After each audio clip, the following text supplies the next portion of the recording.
자, 여러분 안녕하세요.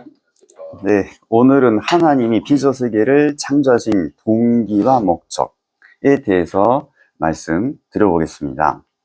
네, 먼저 하나님의 창조가 어떤 것이었는지 확인하겠습니다. 뭐냐면 아예 있던 유에서 유를 창조했는가?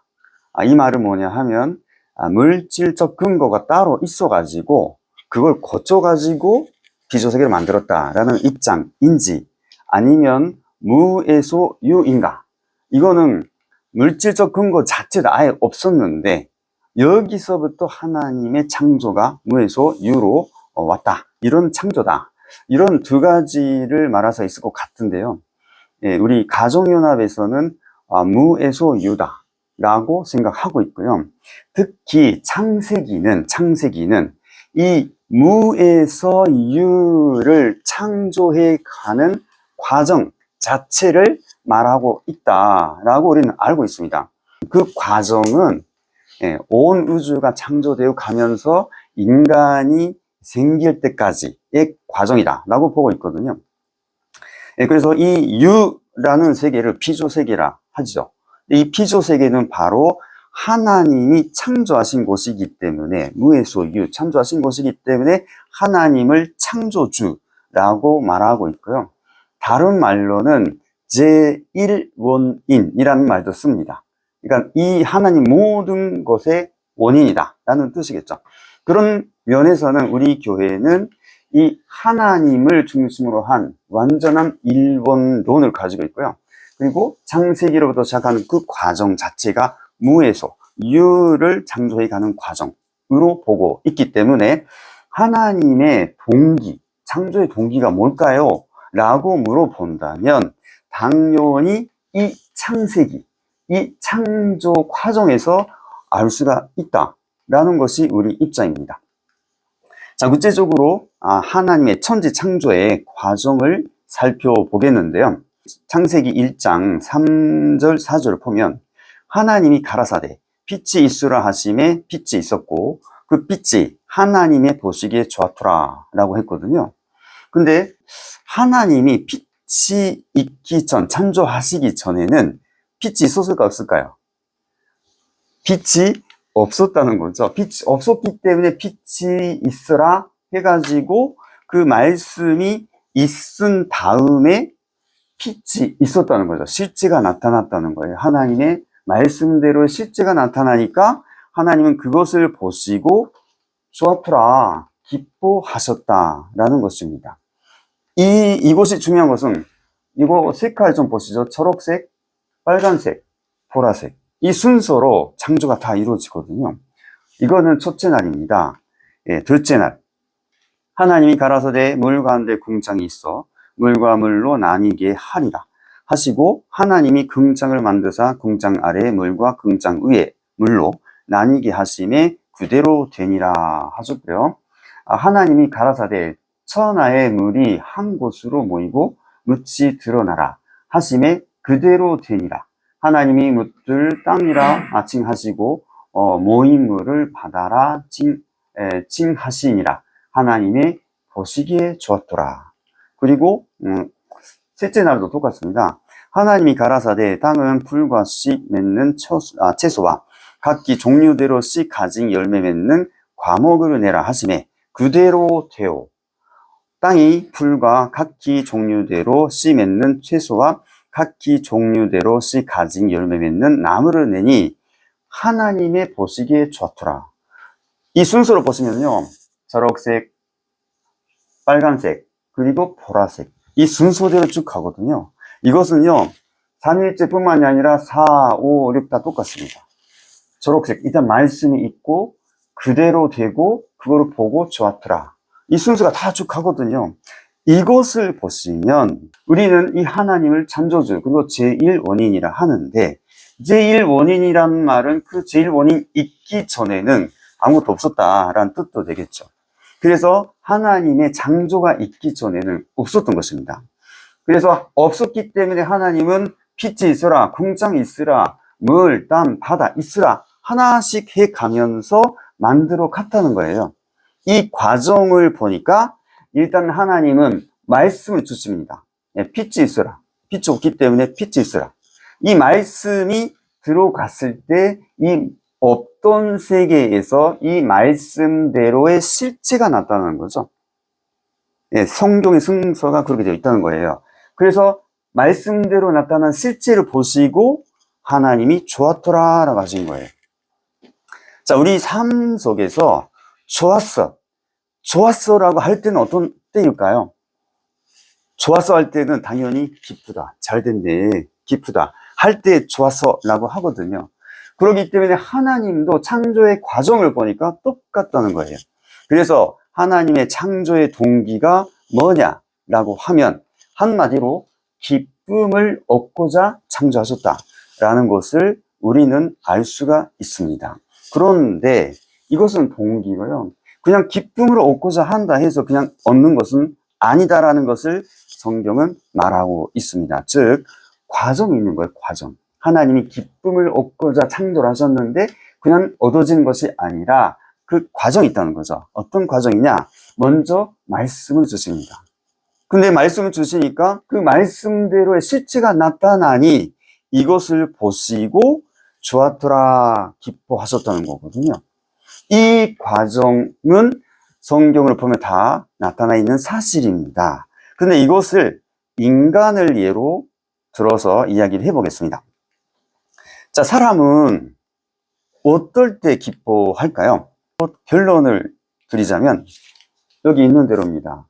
무형이거나 실제거나 자기의 성상과 형상대로 존귀된 대상이 있어서 그것으로부터는 자극으로 말미암아 자체의 성상과 형상을 상대적으로 느낄 때 비로소 기쁨이 생기는 것이다 라고 했습니다. 여기 조금 원리 용어이기 때문에 조금 이해하기가 어려울 수가 있는데요. 쉽게 말하면 이런 것입니다. 기쁨은 독자적으로는 생기지 않다는 거죠. 혼자 기쁠 수가 없어요. 반드시 상대가 있어야 돼요 라는 말입니다. 근데 그 상대가 무형일 수도 있어요. 아니면 실체일 수가 있는데 어쨌거나 반드시 대상이 있어야 한다는 것입니다. 대상이 있어야 기쁠 수가 있다는 거예요. 이것을 화가의 기쁨으로 하나 예를 들어보겠습니다. 화가가 혼자 있으면서 기쁠 수가 없거든요. 화가가 기뻐한다 할 때는 당연히 뭔가 대상이 있겠죠. 근데 맨 처음에 화가가 하는 것은 구상을 만드는 것입니다. 어떤 그림을 그리겠다. 구상이죠. 근데 구상하는 것 자체도 어떤 그림을 그리겠다 할 때 그 자체로부터 기쁨이 얻을 수가 있습니다. 그렇지만 이거는 실제가 아니기 때문에 그냥 기쁨의 이미지만 받는다라고 알 수가 있습니다. 그런데 이 화가가 시간 그리고 노력해서 실제로 작품으로 만들었어요. 실제 작품이 나타났을 때는 당연히 얘가 이미지 한 대로 작품이 나타났기 때문에 실제적 기쁨을 얻을 수가 있다는 것이고 이 기쁨은 실제적 기쁨은 이미지로만 있는 기쁨보다 훨씬 크다는 거예요. 이거는 여러분께서도 다 같이 동의하실 것입니다. 근데 중요한 것은 인간이 왜 이런 식으로 기쁨을 가질까요? 느낄까요? 그 원인은 하나님에 있다는 거죠. 그러니까 인간은 하나님을 닮아서 이런 대상으로 얻어지는 자극으로 기쁨을 얻게 되어 있다라는 것입니다. 그래서 하나님의 기쁨에 대해서도 알아보면 하나님도 이 창조 과정을 보면 먼저 구상을 하십니다. 네, 성경을 읽겠습니다. 우리의 형상을 따라 우리의 모양대로 우리가 사람을 만들고 그로 바다의 고기와 공중의 새와 육축과 온 땅과 땅에 기는 모든 것을 다스리게 하자라 했거든요. 이거는 아직 인간 창조하기 전 이야기이기 때문에 하나님의 구상이겠죠. 하나님이 이것을 구상하시면서도 뭔가 좀 기쁨을 누리셨을 것입니다. 그렇지만 그건 이미지일 뿐이었죠. 그러나 하나님은 이 구상대로 인간을 창조하십니다. 실제 인간이 나타난 거죠. 그랬을 때 하나님의 소리가 달라집니다. 하나님이 그 지으신 모든 것을 보시니 보시기에 심히 좋았더라. 심히 좋았더라. 이렇게 심이란 말이 들어갔거든요. 그러면서 저녁이 되며 아침이 되니 이는 여섯째 날이니라 하셨습니다. 그래서 하나님에 있어서도 이미지보다 실제 인간이 하나님의 뜻대로 나타나니 최고의 기쁨을 얻으셨구나라는 것을 여기서 알 수가 있는 것입니다. 그래서 하나님도 대상, 상대 없이는 기쁠 수 없다라는 것을 우리는 확인할 수가 있습니다. 그래서 먼저 하나님의 창조의 동기 뭐냐라고 할 때 우리는 이렇게 말씀할 수가 있죠. 말씀대로 창조된 피조물을 보고 기뻐하시려고 창조하셨습니다. 이것이 하나님 창조의 동기다라고 우리는 알고 있습니다. 자, 그러면 하나님의 창조의 목적은 무엇일까요? 이 힌트는 하나님의 창조의 동기에 있습니다. 하나님의 창조의 동기가 뭐냐 했을 때 대상, 상대를 통해서 기쁘려고 했다. 그랬지 않습니까? 기쁨은 혼자 얻을 수가 없거든요. 상대가 있어야 돼요. 그래서 하나님은 창조를 하셨는데 이것 또한 창조의 과정에서 알아보도록 하겠습니다. 자, 맨 처음에 첫째 날인데요. 첫째 날은 빛이 있으라 해가지고 빛을 창조하십니다. 낮과 밤을 나누셨죠. 네, 그때 하나님은 좋았더라 하셨거든요. 네. 그리고 둘째 날, 궁창을 창조하시고 하늘, 땅 만드셨는데 이때는 좋았더라가 없더라고요. 이때는 없습니다. 그런데 셋째 날, 하나님은 땅과 바다, 풀, 채소, 과목 이것을 창조하신 다음에 역시 좋았더라 하셨습니다. 그리고 넷째 날, 큰 광명, 작은 광명, 별, 주야를 나누면서 좋았더라 하셨고요. 다섯째 날은 물성생물, 새, 날아다니는 새죠. 새를 창조하시고 나서 좋았더라 하셨습니다. 그런데 여섯째 날입니다. 이때는 땅의 짐승, 육축, 땅에 기는 것, 그리고 사람을 창조합니다. 그런데 이 사람은 조금 다른 만물과 달랐거든요. 뭐냐 하면 사람은 하나님의 형상대로 그리고 모든 것을 다스리게 하자라는 구상 하에 창조된 것이 인간이었죠. 근데 여섯째 날은 또 다른 것은 이 모든 것을 창조하신 다음에 하나님은 심히 좋았더라 라고 하신 거거든요. 자, 그래서 이것을 보고 우리가 깨달아야 할 것이 있어요. 그게 뭐냐면 기쁨에도 레벨이 있구나 하는 것입니다. 수준이 있다는 거죠. 기쁨의 레벨이 있다는 거예요. 그냥 기쁘다가 아니라 아주 기쁘다, 너무 기쁘다, 여러 가지 레벨이 있다는 거죠. 그래서 하나님께서 최고의 기쁨이 있다 하면 이것이 바로 하나님의 창조 목적이다 라고 볼 수가 있다는 것입니다. 최고의 기쁨, 그냥 기쁨이 아니라 최고의 기쁨이 바로 하나님의 창조 목적이다 라고 말할 수가 있는 거죠. 그런 관점에서 봤을 때 당연히 여섯째 날 심히 좋았더라 했기 때문에 이때에 하나님의 창조 목적이 있을 것이다 라고 볼 수가 있는 것입니다. 자, 여섯째 날에 주목해보면 하나님은 창세기 1장 26절에서 이렇게 말씀하십니다. 우리의 형상을 따라 우리의 모양대로 우리가 사람을 만들고 그로 바다의 고기와 공중의 새와 육축과 온 땅과 땅에 기는 모든 것을 다스리게 하자. 이것은 아까 말씀을 드렸지만 구상이거든요. 이건 구상입니다. 인간 창조하시기 전. 그리고 나서 이 구상을 세우고 난 다음에 하나님은 실제로 창조를 하십니다. 창세기 1장 27절 하나님의 형상대로 사람을 창조하시되 남자와 여자를 창조하셨다라고 하거든요. 이 부분은 위에 구상 중에서 1번 우리의 형상을 따라 우리의 모양대로 우리가 사람을 만들자 했던 그 구상대로 인간이 창조된 거예요. 그래서 이 부분은 하나님의 말씀이 그대로 실제화됐다라고 말할 수가 있습니다. 성경 말투도 그렇죠. 그대로 실제가 된 거예요. 그런데 문제는 다스리게 하자라는 두 번째입니다.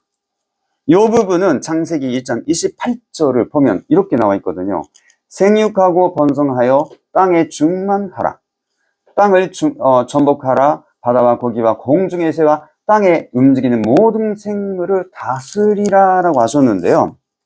여러분, 이 두 번째 구상, 이렇게 실제화가 됐는데 이 말씀으로 아 그렇구나, 하나님의 말씀대로 실제화 됐구나 라고 말할 수 있을까요? 이것이 문제입니다. 예를 들어서 생육하고라는 말이 있습니다.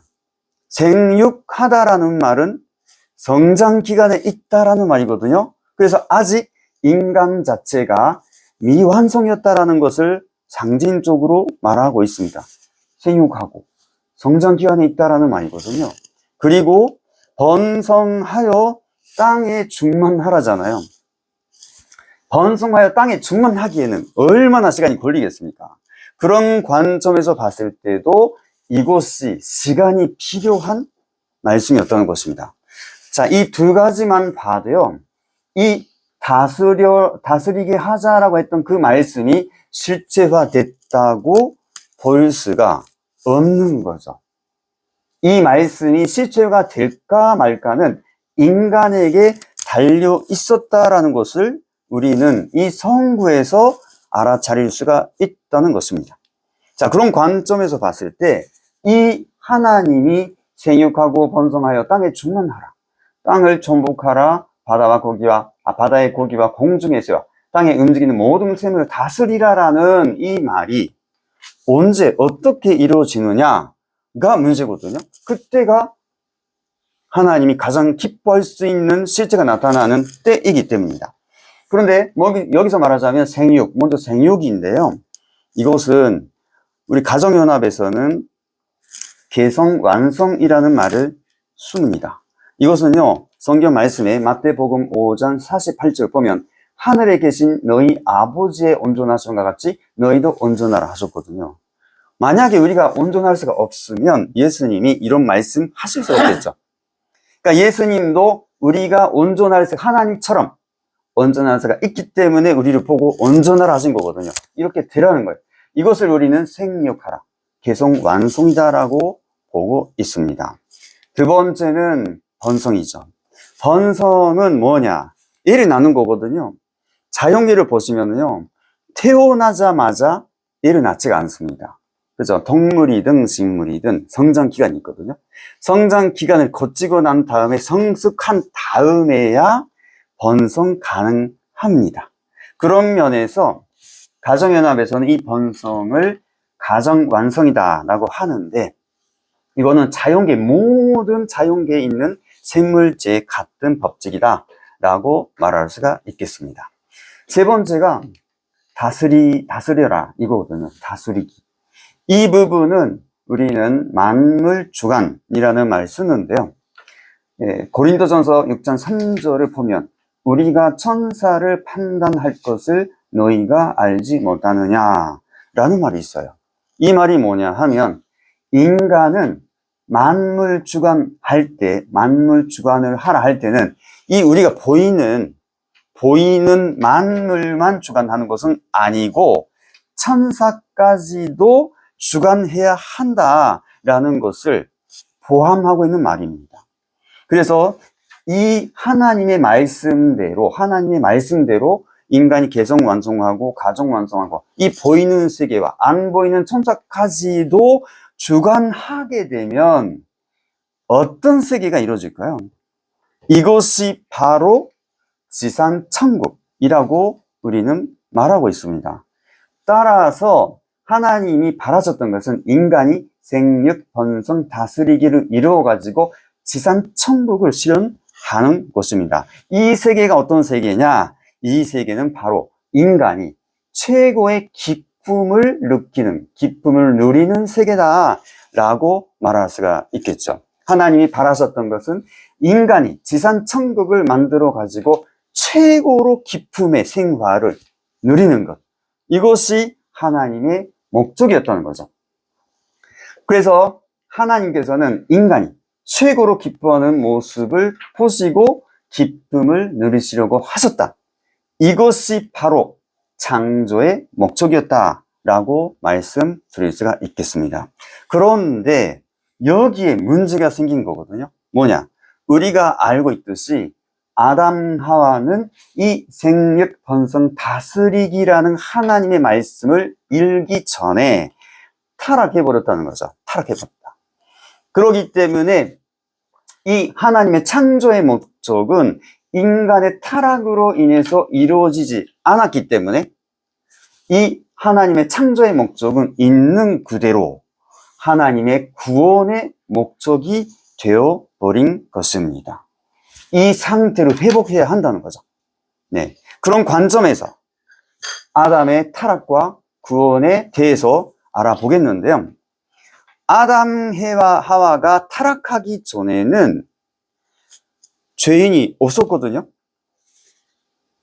따라서 아담 자체가 가정을 이루어서 번성만 하면 어떻게 될까요? 번성만 하면 죄가 없으니까. 아담, 하와가 번성만 하게 되면 당연히 참 인간이 번성되게 되어서 지상 천국이 자동적으로 이루어지게 되어 있었다는 거예요. 그런데 이 아담이 타락을 했다는 거예요. 타락. 그래가지고 죄인이 됐잖아요. 타락 인간이 됐지 않습니까? 그래서 이 아담 하와로부터 번성된 인간은 참 인간이 아니라 타락 인간을 번성하게 됐다는 것입니다.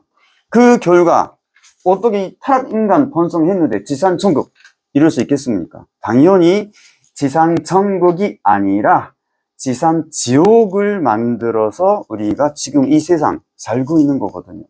그런데 하나님의 창조의 목적이 뭐였을까요? 하나님의 창조 목적은 이거잖아요.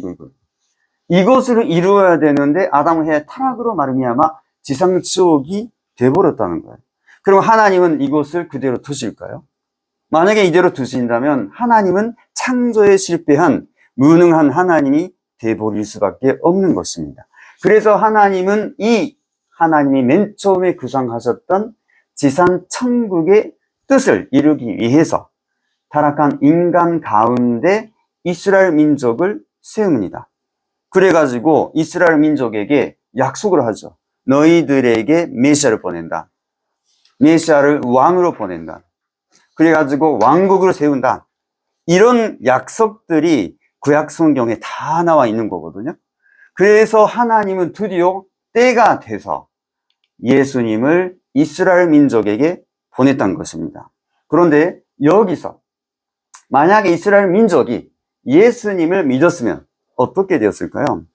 하나님의 창조의 목적이자 구원의 목적은 이 지상 천국을 이루는 것이었거든요. 그래서 그거를 위해서 예수님 보낸 것이기 때문에 이스라엘 민족이 예수님을 믿었으면 먼저 이스라엘 민족 자체가 거듭나서 참 인간이 되었을 것이고 그뿐만이 아니라 이스라엘 민족으로 중심으로 온 세계의 사람, 타락한 인간들을 다 거듭나게 해가지고 이 지상 지옥을 지상 천국으로 회복하셨을 것입니다. 그런데 현실은 어떻게 되었을까요? 이스라엘 민족은 예수님을 불신했다는 것입니다. 안 믿었다는 거죠. 그뿐만이 아니라 예수님을 십자가로 죽여버렸다는 거예요. 이 육신을 가지고 오신 예수님을 죽여버렸으니 하나님의 뜻은 이룰 수가 없겠죠. 그래서 예수님은 재림을 약속하시면서 이 하나님의 뜻을 반드시 이루어야 한다. 그래서 재림을 약속하신 거고 이 하나님의 뜻을 이루기 위해서 기독교를 출발하신 것입니다. 그렇기 때문에 기독교의 목적은 뭐냐? 기독교는 재림주를 기다리면서 재림주가 오셨을 때 이 뜻을 이루겠다. 이것이 기독교의 목적이다. 라고 말할 수가 있겠습니다. 그래서 이 뜻을 이루기 위해서 오시는 분이 누구냐? 그분이 바로 재림주겠죠. 그렇기 때문에 기독교인들은 이 재림주가 왔다 하면 당연히 재림주를 믿어야 하는 것입니다.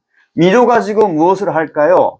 당연히 하나님의 창조의 목적이자 구원의 목적인 지상 천국을 만들어야겠죠.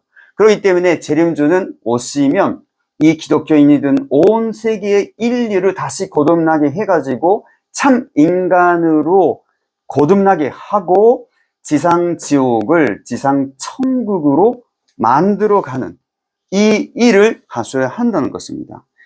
계시록 21장 4절을 보면 이 재림주가 오셔가지고 만들어낸 이 지상 천국에 대해서 이렇게 말하고 있습니다.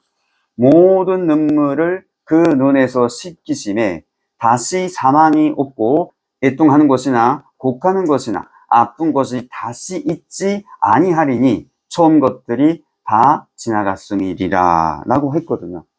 이 말씀이 실제가 지상 천국이고 하나님의 창조의 목적이고 구원의 목적이다 라고 말씀드릴 수가 있겠습니다.